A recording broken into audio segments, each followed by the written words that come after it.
ಲೋಕಸಭಾ ಕ್ಷೇತ್ರದ ಬಿಜೆಪಿ ಅಭ್ಯರ್ಥಿ ಗಾಯತ್ರಿ ಸಿದ್ದೇಶ್ವರ್ ಭರ್ಜರಿ ಮತಬೇಟೆ ನಡೆಸ್ತಾ ಇದ್ದಾರೆ. ಹರಪನಹಳ್ಳಿ ವಿಧಾನಸಭಾ ಕ್ಷೇತ್ರ ವ್ಯಾಪ್ತಿಯಲ್ಲಿ ಬಿಜೆಪಿ ಅಭ್ಯರ್ಥಿ ಗಾಯತ್ರಿ ಸಿದ್ದೇಶ್ವರ್ ಪ್ರಚಾರ ಮಾಡುತ್ತಿದ್ದಾರೆ.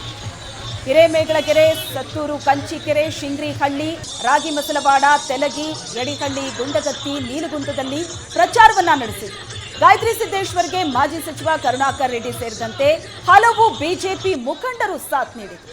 ಪ್ರಚಾರದಲ್ಲಿ ಮಾತನಾಡಿದಂತ ಅಭ್ಯರ್ಥಿ ಗಾಯತ್ರಿ ಸಿದ್ದೇಶ್ವರ್ ಹರಪನಹಳ್ಳಿ ತಾಲೂಕು ಆಡಳಿತಾತ್ಮಕವಾಗಿ ಬಳ್ಳಾರಿ ಜೊತೆ ಗುರುತಿಸಿಕೊಂಡಿದ್ರು, ಭಾವನಾತ್ಮಕವಾಗಿ ಇವತ್ತಿಗೂ ಎಂದೆಂದಿಗೂ ದಾವಣಗೆರೆ ಜಿಲ್ಲೆಯ ಜೊತೆಯಲ್ಲೇ ಇರುತ್ತೆ ಅಂದ್ರು.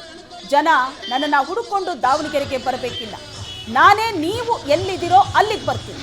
ಆದ್ರಿಂದ ಪ್ರತಿ ತಾಲೂಕಲ್ಲೂ ಜನಸ್ಪಂದನ ಕಚೇರಿಯನ್ನ ಪ್ರಾರಂಭಿಸ್ತೀನಿ ಅಂತ ಬಿಜೆಪಿ ಅಭ್ಯರ್ಥಿ ಗಾಯತ್ರಿ ಸಿದ್ದೇಶ್ವರ್ ಜನರಿಗೆ ಭರವಸೆಯನ್ನ ಕೊಟ್ಟರು.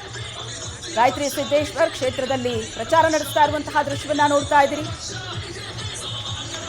ಕ್ಷೇತ್ರದ ಮೂಲೆ ಮೂಲೆಗೂ ತೆರಳಿ ಪ್ರಚಾರವನ್ನ ನಡೆಸ್ತಾ ಇದ್ದಾರೆ. ಜನ ನನ್ನನ್ನ ಹುಡುಕೊಂಡು ದಾವಣಗೆರೆಗೆ ಬರಬೇಕು ಅಂತ ಇಲ್ಲ, ನೀವಿರುವಲ್ಲಿ ನಾನೇ ಬರ್ತೀನಿ, ಪ್ರತಿ ತಾಲೂಕಲ್ಲೂ ಜನಸ್ಪಂದನ ಕಚೇರಿಯನ್ನ ಪ್ರಾರಂಭಿಸ್ತೀನಿ ಅಂತ ಭರವಸೆ ಕೊಟ್ಟಿದ್ದಾರೆ. ಇದು ನಮ್ಮ ದೇಶದ ಎಲೆಕ್ಷನ್, ನಮ್ಮ ದೇಶದ ನಾಯಕನ ಆರಿಸುವ ಎಲೆಕ್ಷನ್. ದೇಶದ ನಾಯಕನ ಆರಿಸಿದ್ರೆ ನೀವು ಮತ್ತೆ 5 ವರ್ಷ ಆರಾಮಾಗಿ ನೀವು ಅವ್ರು ಮಾಡಿರೋ ಕೆಲಸಗಳು 10 ವರ್ಷ ಮಾಡಿರೋದು ನಿಮಗೆ ಗೊತ್ತಿರೋ ವಿಷಯ. ಮತ್ತೆ ಅವ್ರಿಗೆ ಇನ್ನೊಮ್ಮೆ ಅವರಿಗೆ ಅವಕಾಶ ಮಾಡಿಕೊಟ್ರೆ ಮತ್ತೆ 5 ವರ್ಷ ಅವರು ಇನ್ನೂ ಹೆಚ್ಚೆಚ್ಚು ಕೆಲಸಗಳನ್ನು ಮಾಡೋಕ್ಕೆ, ಹೆಚ್ಚೆಚ್ಚು ಯೋಜನೆಗಳನ್ನು ತರಲಿಕ್ಕೆ ಒಂದು ಅವಕಾಶ ತಾವು ಮಾಡಿಕೊಟ್ಟಂಗಾಗುತ್ತೆ. ಅದಕ್ಕೆ ಕಾರಣ ಆಗಿರೋ ನೀವು ಅಲ್ಲಿಂದ ತಂದಿರೋದು ಕರುಣಾಕರ್ ರೆಡ್ಡಿ ಅಣ್ಣನವರು ಮತ್ತು ಸಿದ್ದೇಶ್ವರ ಅವರು ಇಬ್ಬರು ಸೇರ್ಕೊಂಡು ಮಾಡಿರೋ ಯೋಜನೆಗಳನ್ನು ಹಾಗೂ ಮಾಡಿರೋ ಕೆಲಸಗಳನ್ನೆಲ್ಲ ತಾವೆಲ್ಲ ಕಣ್ಣಾರೆ ಕಂಡಿದ್ದೀರಿ. ಆದ್ದರಿಂದ ತಾವೆಲ್ಲ ಮತ್ತೊಮ್ಮೆ ಅವರಿಗೆ ಇನ್ನೊಮ್ಮೆ ನೀವು ಆಶೀರ್ವದಿಸಬೇಕಾಗುತ್ತದೆ.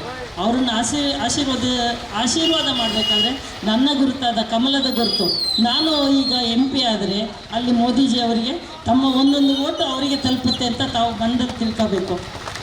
ತಮ್ಮ ಓಟಿಗೆ ಅಷ್ಟು ಮಹತ್ವ ಇದೆ.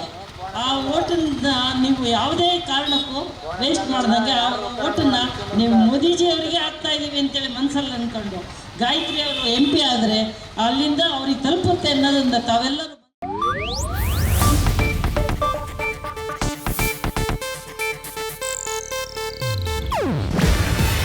ಇದು ಏಷ್ಯಾನೆಟ್ ನ್ಯೂಸ್ ನೆಟ್ವರ್ಕ್ ಪ್ರಸ್ತುತಿ. ನೀವು ನೋಡ್ತಿದ್ದೀರಾ ಏಷ್ಯಾನೆಟ್ ಸುವರ್ಣ ನ್ಯೂಸ್.